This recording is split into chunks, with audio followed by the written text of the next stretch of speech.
salaamaaleykum. Waaleykum salam. Laayeen Saara Ngog de demal.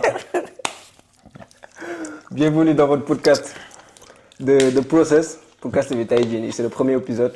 Je vais vous expliquer un peu le concept, comment ça va se passer. Taïdjini, invité moi Ismaïla Sarr. C'est un joueur pro en National 2 C'est ça. en France. De Mbour à Nanterre, c'est quelque chose. Oui, c'est autre chose même. Ouais. Mais bon, comme ni ñu koy waxee yàllaa koy joxe ku nekk ak sa parcours ah. C'est ça. léegi Taïdjini si The Process émission bi tey on va mettre en lumière Taïdjini parcours suñu invité fu mu jaar moment yi difficile yu mu am épreuve yi doute yi tout ça sacrifice yu mu def yëpp pour wane ni que Taïdjini fu mu yegg c'est pas par hasard c'est pas un coup de chance en quelque sorte dafa liggéey si boppam doora liggéey pour boppam en quelque sorte daa am travail personnel bu mu def derrière travail invisible bu mu def pour Taïdjini mu développer ay compétences ay connaissances ak mu pare mentalement pour mën a accueillir Taïdjini lu mu bëgg quoi en quelque sorte. Alors t'es prêt? ma ca na ko dal. léegi dañuy commencer Taïdjini. sa parcours du début jusqu'à la fin Taïdjini fi nga commencé Mbour fi nga juddoo fi nga yaroo tout ça. Bon man maa ngi juddoo Mbour laa juddoo ah. Yaroo un peu partout Sénégal jaar naa Njebel internat la foofu si wetu Kaolack la nekk genre asi boo dem Kaolack ci yoon bi à Sibassor da ngay jàdd à gauche quoi benn village la bu tudd Njebel xam naa nag ñu bëri duñ ko xam. def naa foofu noonu je crois 3 ans. kon jaar nga daara quoi en quelque sorte on peut dire. non du daara mais école la quoi internat français xam nga. ouais. waaw internat français la mais internat bon étude la kese ah étude kese la. et lan moo waraloon nga dugg foofu. turbulent xam nga ba ma nekkee xale dama xawoon ës comme ni ñu koy waxee. yaay famille sànni ma foofu ah. mais foofu histoire de pour yaakaar ne loolu mun na la yar quoi tu vois. mais foofu tiré nga fa ay leçons forger na la en quelque sorte. bien sûr mun laa mun a ñàkk forger parce que moo ñu dimbali tey ba ñu yegg si fii ñu yegg si. xam nga foofu noonu début boobu moo tax tey ñu mun a yegg si fii ñu yegg si quoi. moo tax xam nga métti woon na xale lañ woon xamuñu woon kenn amuñu woon parents suñu côté amuñu woon dara mais bon yàlla dimbali nañ ñu génn fa quoi xam nga. c'est ça. mais sur le coup bi ngay nekk boy da ngay naan lii yaa ngi dund lu métti mais. non lu métti lay doon parce que lu métti la yëf góor yàlla la quoi lu métti la trop parce que da ngay yeewu fajar daal di rato te ci xale bu ndaw quoi li ma lay wax nii c'était à l'âge de quoi 10 ans 12 ans c'est ça nekkul loo xam ne nii par exemple magum jëmm nga quoi mu ne nga sa bopp xam nga xale 10 ans 12 ans doo xam lu bëri. waaw boo imagine toi xale nag ngay yeewu 5 heures du matin dem di ay rato pare ñëw lekk soo mi ngay lekk pour dem école jàngi 7 heures tu vois. c'est chaud. waaw.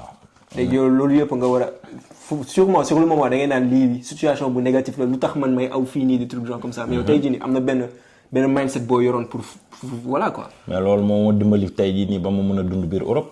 mën a nekk indépendant quoi nga xam nga man kese xam nga fu ma mënti dem ci àdduna damay bokk. c'est ça dinaa dund normal parce que jaar naa ba comme lu ma la wax rek boo nekkee xale ñu bàyyi amoo parent nekk amoo kenn yow kese nga nekk ci àdduna bi xam nga di missional sa bopp. c'est ça. du coup da lay forger. moo ñu dimbali fii ci Europe bi ah même mentalement sur le terrain tout ça da nga koy gis quoi da nga xam ne yàlla dimbali na la ndimbalum yàlla la parce que du ñëpp ñoo ci jaar. pour man ndimbalu yàlla la. bu ba ma nekkee xale métti woon na c'est sûr métti na tout ça parce que da nga naan xam nga sa amoo say xarit amoo sa famille amoo kenn sa côté quoi t'es seul tu vois. et tu dois te forger tout seul quoi. exactement te loolu mooy indi nga am benn mindset débrouillard. bien sûr nga am capacité wu genre comme ni nga wax nii. sur le terrain même ça t'aide. c'est ça tu t'adaptes à tout en quelque sorte. exactement.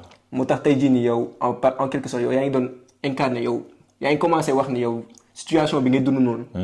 peut-être yow après yow fu mu mënti dem da nga siy génn. exactement parce que li ngay dund nii moo lay préparer quoi. ça veut dire que yow yàlla mi ngi lay jaarale ci ay nattu yoo xam ni. man je dirais même pas nattu la genre da lay préparer pour lii ñëw quoi.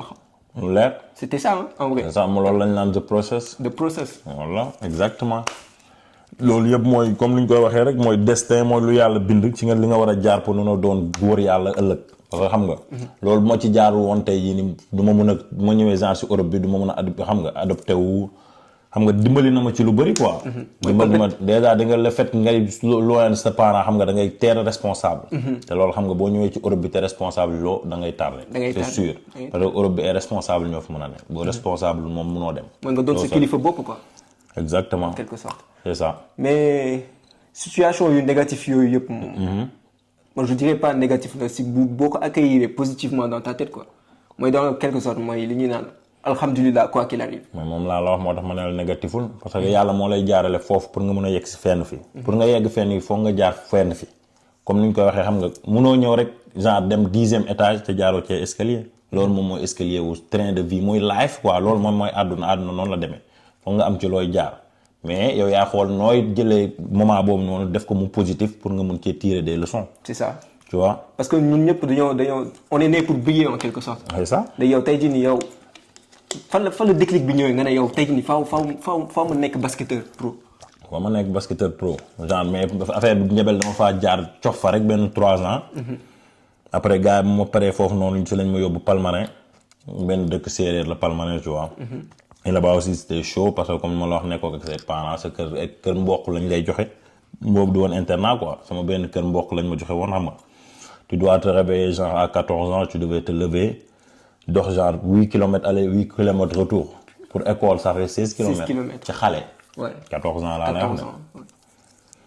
xam nga loolu tam da lay forger ci life bi loolu mooy waral résultat positif yi quoi parce que loolu yëpp pour da lay préparer pour ëllëg. c'est ça soo ñëwee si Europe bi xam nga nga mun a bokk. c'est ça mais mis à part ça ça te permet de développer des compétences da lay permettre nga am ay compétences. sans t'en rendre compte voilà sans t'en rendre compte yoo xam ne doo ko sax xam. c'est ça c'est en rapport ak yow leer bu mu la jox quoi. mooy tey jii nga bëgg basket faaw nga pare mentalement.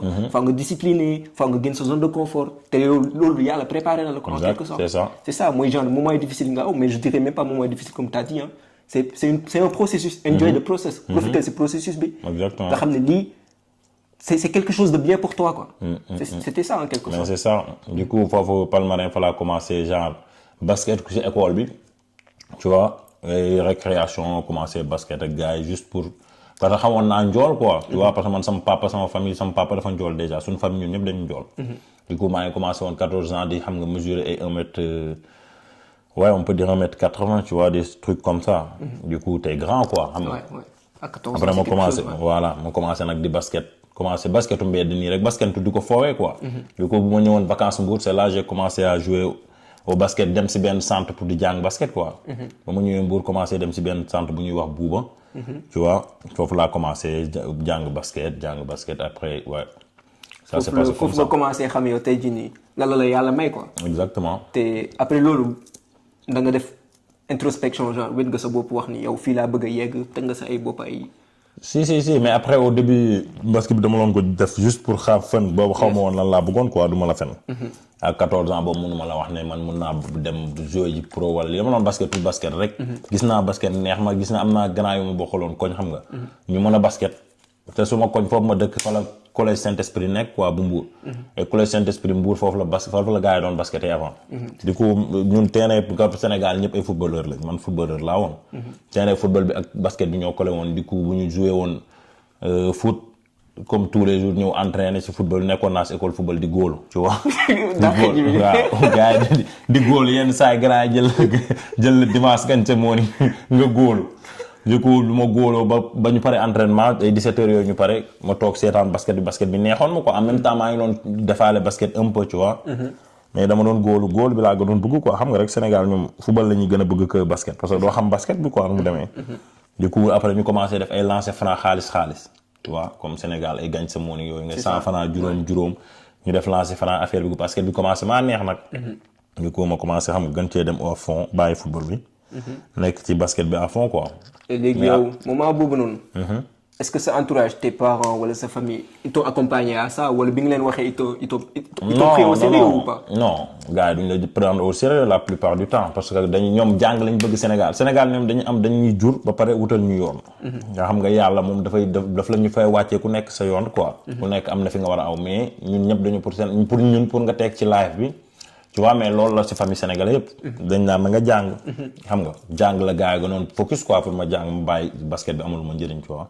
du coup suñu waa kër basket bi noonu concentré wuñ ci woon sax bàyyi wuñ ma woon xel ci basket bi quoi. waaw léegi yow tey jii nii looy wax jeune boo xam ne il se sent seul genre si rêve am bëgg nekk basketteur. bëgg nekk footballeur bëgg nekk genre am benn rêve quoi am benn passion yow tu penses que dafa soxla accompagnement ou pas. bien sûr accompagnement bi loolu moo tax tubaab bi raw ñu pour moi. accompagnement bi moom mooy tax ñu raw la quoi parce que yow déjà bu fekkee ne sa papa ak sa yaay dañoo gëm yow li ngay def. yow da ngay gën a gëm sa bopp. C'est ça. te sport boo mënti gis du dara lu gëm sa bopp nit ku gën a gëm boppam mooy teg ci sport. ku gëmul boppam mënul teg parce que pour ñëpp mun nañ mën benn sport ak say morom am na ñoo xam ne dalay leer na yow tey par exemple bu dee footballeur nga da ngay gis ni beneen footballeur yow yaa ko dàq li ngay def mais li mu lay ëppale mooy mental bi. c'est ça. boo amee accompagnement loolu dalay yokk fit te boo amee fit mooy sa mental bi ak entraînement moom mooy lépp mooy base bi moom. c'est ça. xam nga ñun ñëpp dañuy entraîner si on est 100 ñun ñëpp ñu bokk même entraînement yi lan moo tax ay 2 wala 3 joueurs ñoom ñooy yegg fu sori fi parce que mental bi la. mental bi la. accompagnement tey jii boo jógee entraînement ñëw sa yaay ak sa papa laaj la entraînement ngeen waxtaan tout ça loolu rek déjà daf lay entraîner encore plus. encore plus. léegi man bu fekkoon nag temps yi ma nekkoon Sénégal par exemple moo jógee entraînement maa ngi ñëw xool nu ma def ba reer déjà yow loolu sa problème. c'est ça. boo yegsee kër ga yaa ngi xool yow est-ce que di nga lekk wala doo lekk xam nga bokkul différence gis nga par exemple ñoom bu ñu ñëwee fii France da ngay jógee entraînement sa papa moo lay yóbbu ak oto à 14 ans 15 ans ils sont présents, ils sont autour du terrain. ñoo lay yóbbu ñëw taxaw seetaan nga tourné xam nga dugal but tourné xool sa papa tu vois da ngay gën a am confiance yow c'est normal et le basket c'est la confiance en soi. La vie même mooy confiance en soi tu vois.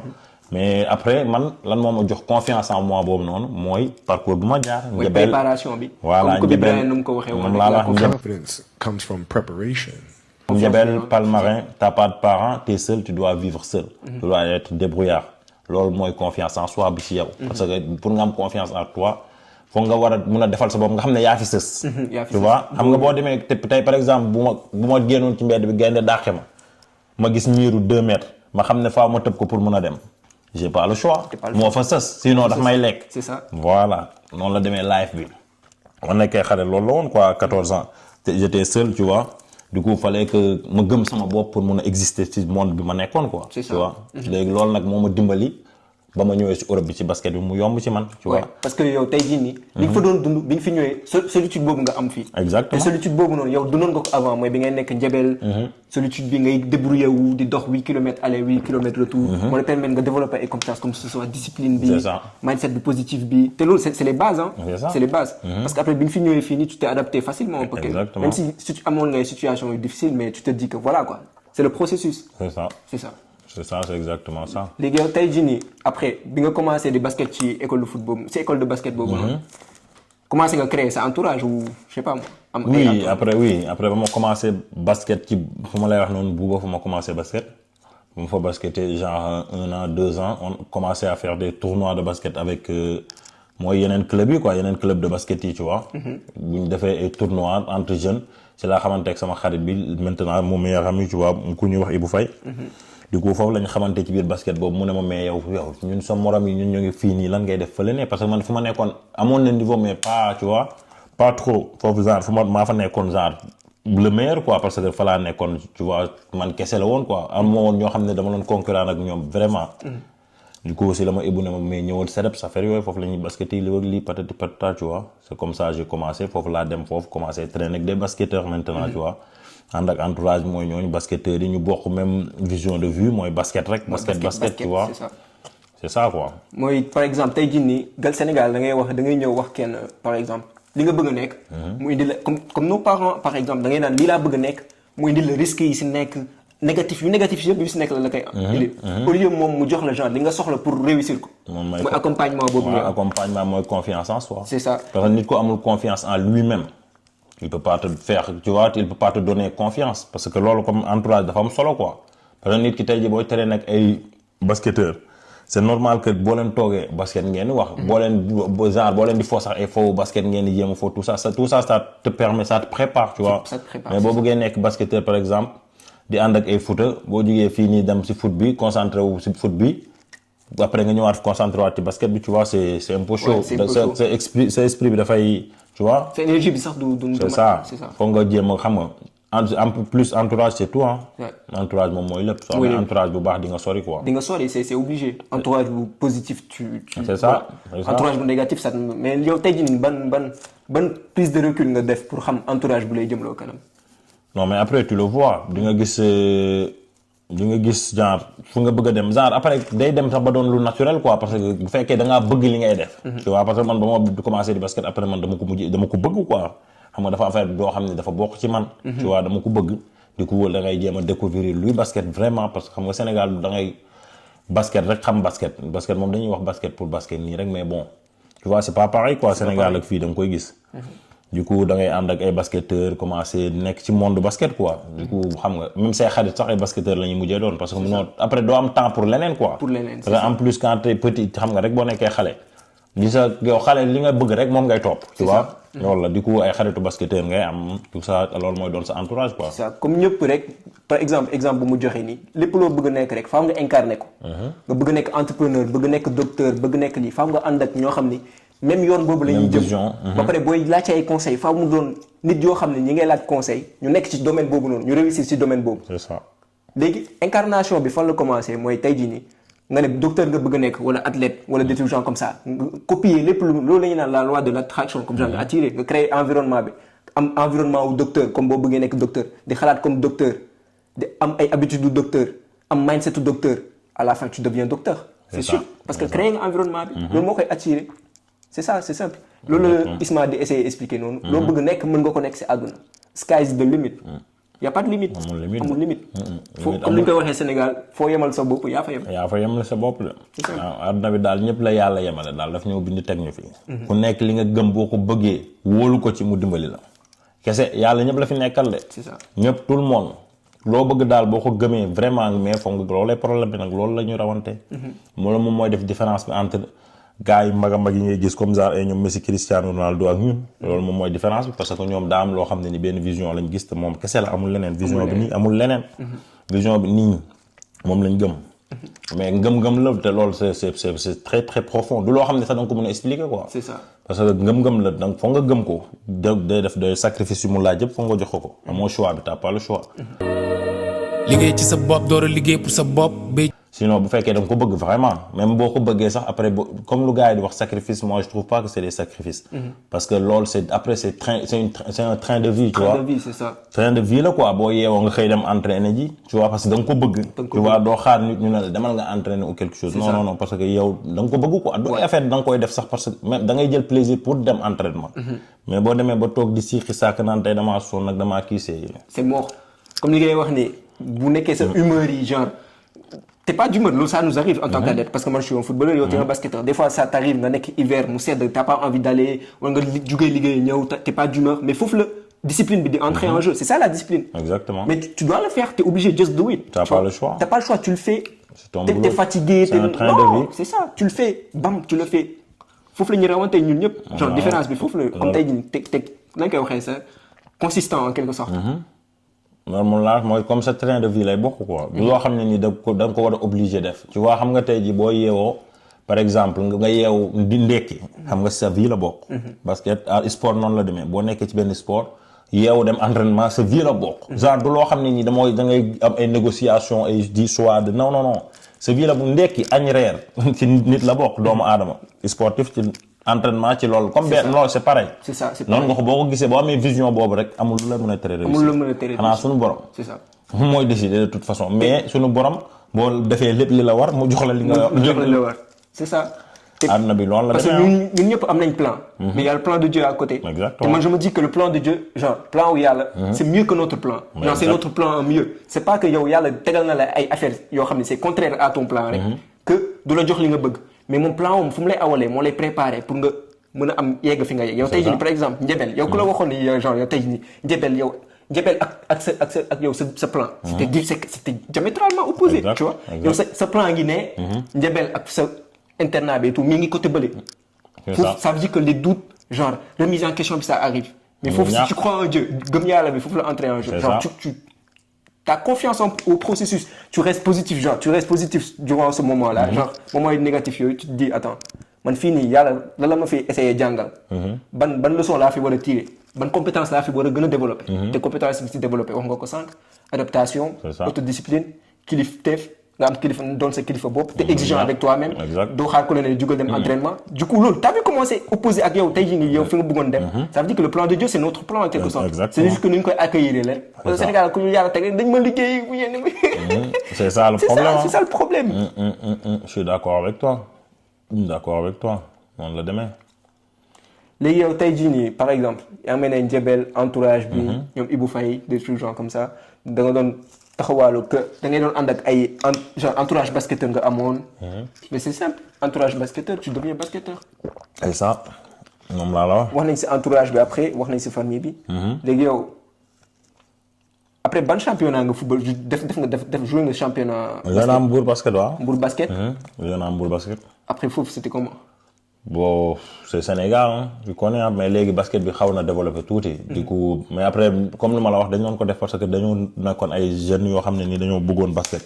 xaaruñu woon genre pour ñu fay ñu wala lii wala laa dañ ko doon def par amour basket bi genre dañ ko bëgg quoi.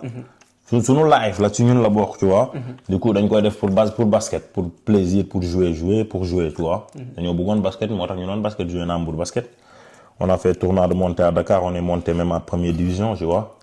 après cette année boobu noonu si laa ñëw en Espagne tu vois à Barcelone. et comment t'as fait pour venir. pour venir là-bas c'est des essais ay essais moo amoon foofu noonu Kër Madior. Kër Madior la amoon ay essais foofu du coup essais basket ay tubaab ñëwoon foofu noonu. après foofu lañ ma repéré du coup comme xam nga rek comme lu yàlla décidé en plus amoon na ay nit yu bëri yàlla waxoon ne man maa war a dem après si lañ ma sélectionné foofu après tubaab bi ñëw suñu kër tout ça. mais après moi je pense que c'était pas par hasard parce que waxtaan nañ si nga ne ma genre. tu mettais que des 3 points. oui mais j'étais bon moi c'est normal mais comme lu ma la wax basket bi gis nga sport bu mu munti doon. soo si nekkee nga bëgg ko munoo mun a ñàkk man. c'est ça normalement di nga mën. bu fekkee ne chaque jour da ngay yeewu moom ngay def tous les jours matin midi soir amul heure pour ñu dem basket yi woon. duñ loon woon par exemple man damay yeewu munoon naa yeewu 4 heures du matin 3 heures du matin dem basket dem entraîner dem si Mbour montagne yéeg ci montagne yi. pare dem foofu jóge mooy fa jóge mais xale nga. tu vois c'est jeune te xam nga ne xale bu ndaw nga xale boo amee ay 15 ans 16 ans 14 15 16 da ngay nekk xale comme li ñuy wax xale du sonn yow doo xalaat sax effet de sonn récupération parce que bokkul. da ngay xëy dem 5 heures du matin nga dem jàkk ji julli génn fa dem montagne yi yéeg boo fa paree dem Celeps foofu la ñu doon basketé dem foofu di basket amul ay basket 1 heure ou 2 heures dañuy basket pour basket ba sonn rek. boo sonnee nga jël say bagages dem ñibbi. mais yow li nga doon def noonu yaa ngi si routine bi nga ma wax léegi fajar dem julli. entraînement. après dem CEDEPS t'avais 2 séances. tu te réveilles plus tôt que les autres on peut dire. oui bah yoo xamoon nga ni yow. bien sûr ñi nga bokkaloon centre ñoom daanuñu woon def loolu. non parce que man loolu la comme ni ma la waxoon man basket dama ko bëggoon. dama nekkoon loo xam ne ni dama ko bëgg te man su ma bëggee benn affaire dama ciy dem ba jeex amul ay affaire de du ma ci xalaat. lu ma résultat yu ma apporté après xool basket mu woon genre pour am résultat yi dama doon basket parce que j'aimais le basket. je voulais être fort je voulais travailler pour être fort pour être plus fort que les autres tu vois. loolu moo ma ci dugaloon quoi gën a entraîner pour man. pour moi-même tu vois. du coup boo c'est normal que ne yow boo entraîner pour toi-même li ci après di nga gis récompense yi c'est sûr. c'est sûr mais bu fekkee da ngay entraîner pour récompense doo gaaw am récompense parce que yow da ngay xaar récompense mais da ngay boo entraîner pour yow pour être plus fort. du coup par force après dina la fay. c'est ça parce que tu te concentres sur le moment présent quoi. c'est ça. investissement ci yow xam nga comme ni ma la wax gars yi jël mu ñëw foofu noonu yóbbu ma Espagne. c'est en 2015-2016 juste pour 1 mois à Barcelone foofu noonu. ma def fa 1 mois mais xam nga adaptation ak yooyu c'était un peu compliqué du coup après si laa delluwaat Sénégal. toog foofu noonu je crois 3 mois comme ça ouais 3 mois laa fa dem toogaat après ma dellusiwaat si benn équipe bu ñuy wax Oulost mais toujours à Barcelone la ne.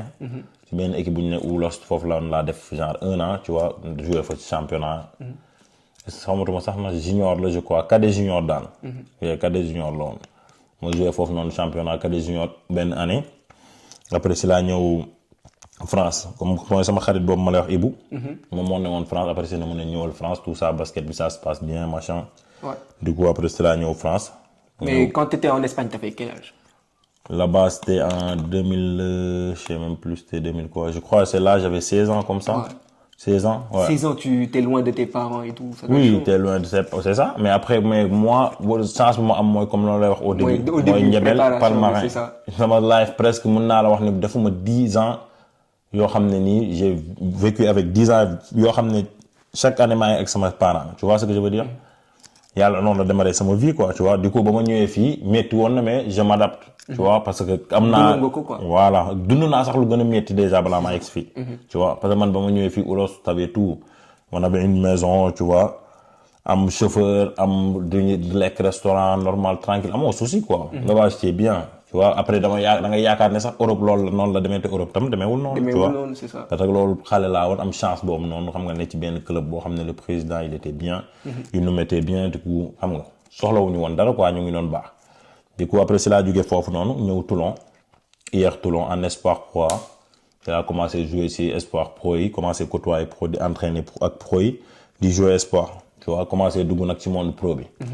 après ba ma defee foofu noonu 1 an Toulon c'est laa dem deuxième année Espoir maa ngi dem Nanterre laa dem jouer foofu noonu tu vois avec le jeune basketteur d'aujourd'hui là Victor Wembanyama tu vois ñoo nekkoon woon foofu ensemble tout ça du coup j'ai fait là-bas aussi 1 an jouer foofu ça s'est bien passé hein mais après Espoir boo fa nekkee genre par exemple mun nga toog ci banc pro tout ça am chance dundu monde pro bi mais t'es pas bien payé xam nga te parce que basket bi noonu la demee quoi ay contrat aspirant nga am tu vois ay aspirant xaw ma stagiaire lañ ko woote waa genre affaire yooyu daal aspirant stagiaire tout ça du coup moom lañ dóoral 1 an ay man dama soxla woon xaalis aussi tu vois parce que comme je viens du bled il y a de la famille derrière à aider xam nga il y avait ma mère aussi qui était tombée malade du coup ma am benn proposition parce que xaw ma woon fii affaire yi carrément nu muy demee France quoi c'est ça.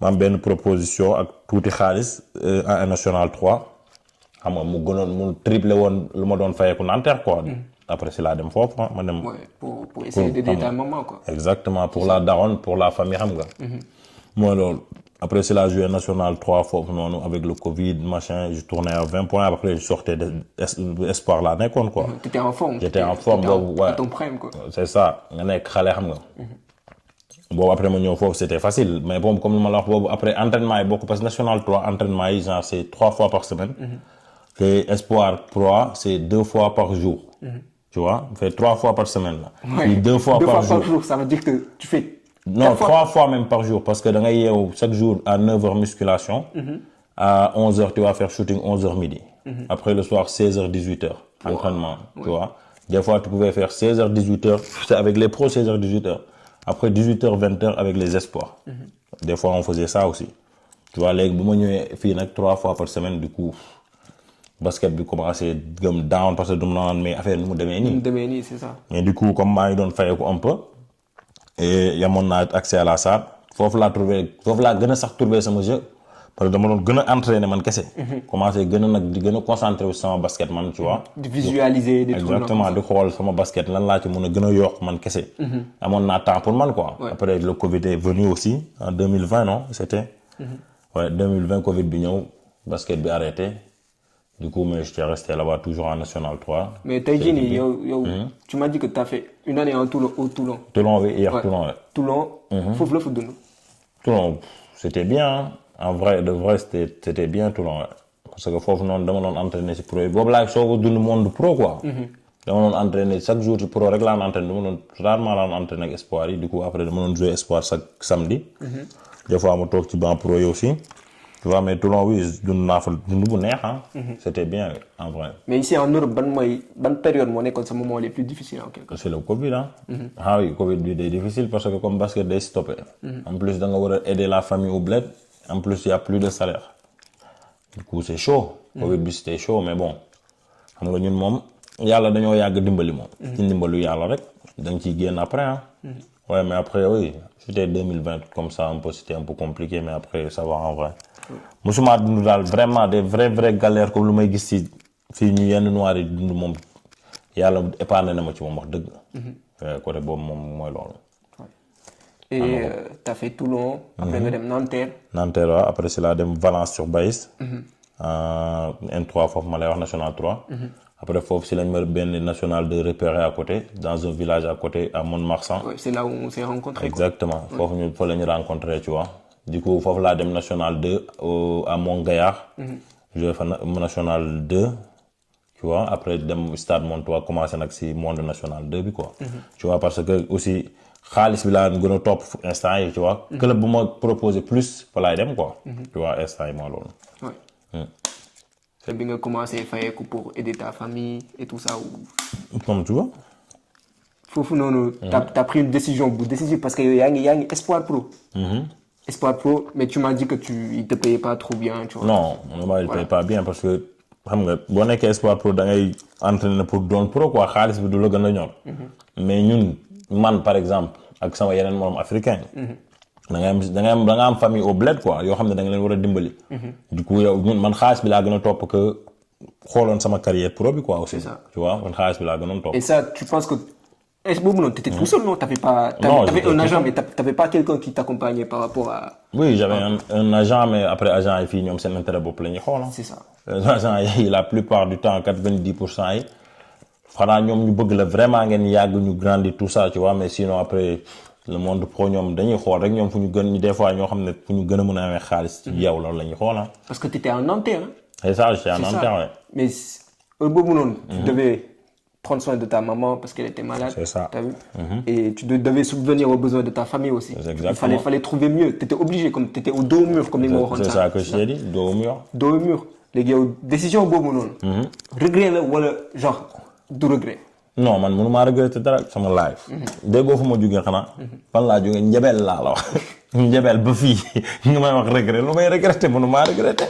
fu ma jógee dafa sori pour mën a regretter aw ma droit regretter sama life non mënumaa regretter nga aw ma dara lu may regretter su ma ko bu fekkee noonu la demee rek parce que yàlla moo ko bëggee noonu. c'est sûr moom bu ko bëggul rek du am. moom bu fekkoon ne instant maa NBA la wax ne laay jouer kenn mënu si dara. Kenn mënu si dara. xam nga bu fekkoon ne day wax ne tam fii laa war a fu ma nekk nii laa war a nekk mu wax laa war a nekk mais aw ma si regret non aw ma regret. parce que fu ma jógee moo sori pour mën a am regret quoi. tu vois fu ma jógee dafa sori trop pour war a mën a am regret. dañ joué en Nanterre quoi. voilà tu vois c'est fort. comme li ma la wax moom mooy diriger suñu borom la moom fu mu la teg rek fu mu la bëgg a teg fa ngay ne. ñun ñoo sonal suñu bopp rek ñoo yàqamti de mais lépp lu ñu war nii li ma lay wax nii yépp moom moo ko tracé da ngay dañuy ñëw rek di jaar. En plus t'es passé à l'action. c'est ça. te moom xañu la par exemple li nga bëggoon quoi. mënu la ko xañ. mënu la ko xañ. bu dee li nga bëgg moom nga gëm ko te dëggu ko ci. bu fekkee ne fenoo sa bopp xam nga mun nga fen àdduna moom mun nga fen ñëpp. ba mu des sa bopp. c'est ça. mun nga fen ñëpp mun nga dem ndax gaa yëpp ne man basketteur la maa bëgg basket te fekk ne yow à l'intérieur fii nii xam nga da ngay nax sa bopp. bu boobaa da ngay sonn rek mais da ngay tardé. c'est ça. mais bu fekkee ne kenn gëmm la yow nga gëm sa bopp da ngay arrivé. da ngay arrivé. parce que ngëm-ngëm bi mooy yow déjà fii ñëpp seen bopp lañ fi nekkal yàlla daf ñu fay wàcc ñun ñëpp yeme lañu amul kenn ku gën kenn. fii ñun ñëpp a yem Messi ma ngay gis ak Cristiano Ronaldo ak ñun ñii ay doomu aadama lañ lan lañ différencier dara. yàlla moo ñu fi indi. mais ñoom comme lu ma la wax mindset bu ñu yor. loolu la ñu rawee mindset lépp fii la rek. mindset entraînement kese. entraînement bu bëree bëri boo ko defee mais boo amee mindset bi moom moo lay forcer entraîner mooy lépp mindset bi la rek. boo amee mindset bi rek du ñu mës a jàmbat quoi lu mënti ñëw du ñu si jàmbat. ci yow la bokk. kese. lu bokk ci yow la. munoo ko jàmbat. positiver. regret du ma ko mës a gis mu am. c'est ça. munoo regretter. fu ñu jógee dafa sori pour mun a regretter wala di xam nga. di rëcc ko comme ni ñuy wax rek démb moo tax ñu naan tey quoi. exactement. c'est ça. moo tax ma ne non amul ma regret foofu Nanterre moo jógee woon wax dëgg. xam nga aw ma fa regret moom parce que ma fa toogoon mënoon naa gën a sori gi xam nga. et tout ça parce que defe woon na ma benn année espoir.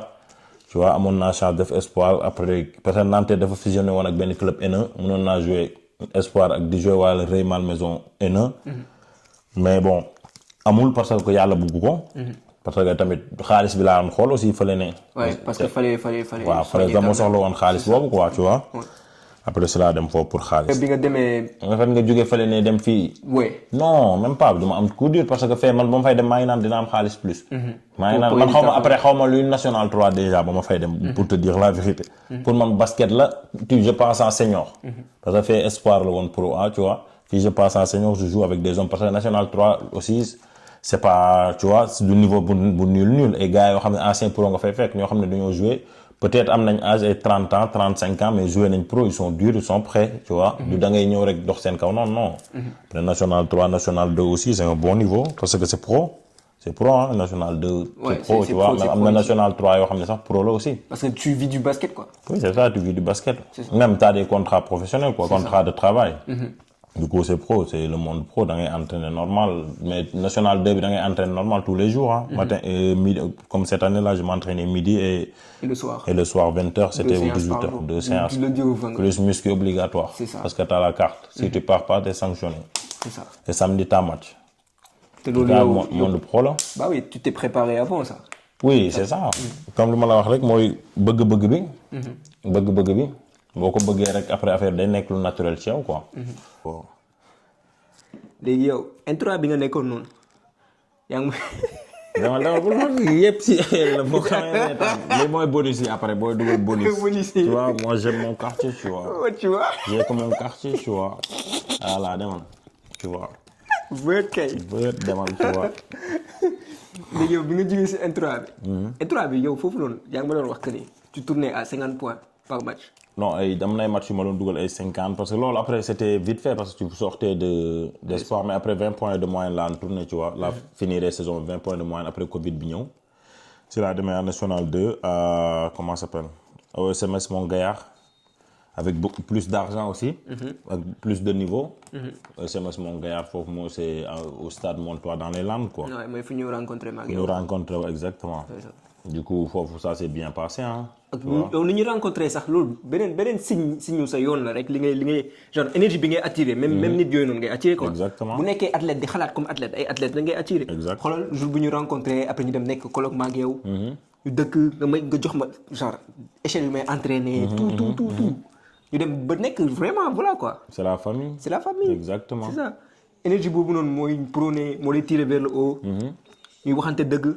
surtout ça. C'est important. nekk nga sama mag mais des fois dama la daan wax dëgg nga may wax dëgg. Exactement. suñu base moo nekkoon dëgg quoi. amu woon ego amu woon fierté voilà quoi. Exact. te man gëm naa ne loolu mooy avancé la relation bu mënti nekk. des fois seetlu naa sax yenn parents yi Sénégal loolu tax booy du ñu ñeme communiquer ak ñoom parce que parents yi dañoo rëy. pour ñoom kese ñooy wax dëgg. Exactement. xam nga nag loolu si xalaat. si noonu la demee Sénégal bon on est limité quoi. xam nga loolu la ñuy wax limité après boo ñëwee en Europe aussi di nga ko gis di nga gis limitation bu ñuy limité yenn yar yi du mën a yaru baaxul yaru baax na oui mais yenn yar yu ëpp yi day tax xam nga tubaab yi jàppee la xam nga dof quoi. te fekk ne loolu dañoo limité au Sénégal mais boo ñëwee fii nii gis xale yi ni ñuy dundee ak ñoom di nga xam ne genre sa doom dafa war a libre quoi lépp lu mu la bëgg a wax dafa la ko war a wax pour nga mën xam ci lan la nekk quoi. mais ñun am nañu yenn sujets yoo xam ne yow ñemewu ko wax sa papa wala man ñemewu ma ko wax sama xam nga sama yaay ou tu vois c'est ça quoi.